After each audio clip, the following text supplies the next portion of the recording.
स्वयंपाकघर हे आपल्या घराचं ऊर्जा स्रोत आहे. इथूनच आपल्या दिवसाची सुरुवात होते. म्हणूनच स्वयंपाकघर स्वच्छ असावं.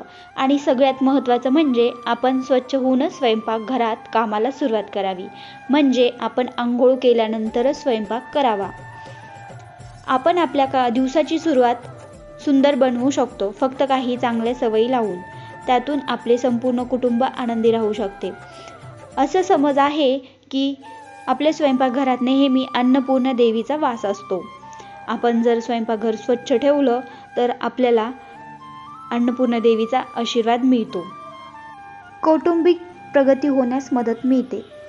अन्नपूर्णा देवीचा आशीर्वाद आपल्यावर नेहमी राहावा असं गृहिणींना वाटत असेल तर स्वयंपाक आंघोळ करूनच करावा. आणि आपण आंघोळ केल्यानंतर स्वयंपाक केला तर तो नैवेद्य म्हणूनही दाखवू शकतो.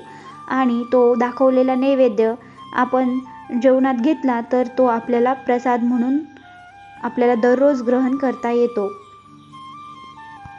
स्वयंपाक करताना आपण काही मंत्रजाप करावेत. जसं की श्री स्वामी समर्थांचा मंत्रजाप करू शकतात, दत्तात्रयांचा मंत्रजाप करू शकतात, अन्नपूर्णा देवीचा मंत्रजाप करू शकतात, श्रीसूक्त लावू शकतात तुम्ही.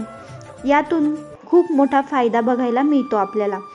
आपल्या कुटुंबातल्या प्रत्येक जणांवर याचा परिणाम दिसून येतो.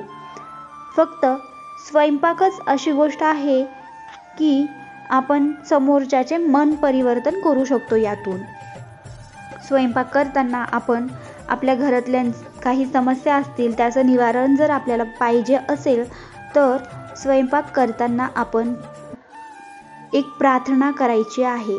यातून खूप मोठा लाभ दिसायला येतो.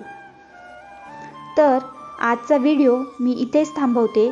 भेटूयात पुढच्या व्हिडिओमध्ये. श्री स्वामी समर्थ.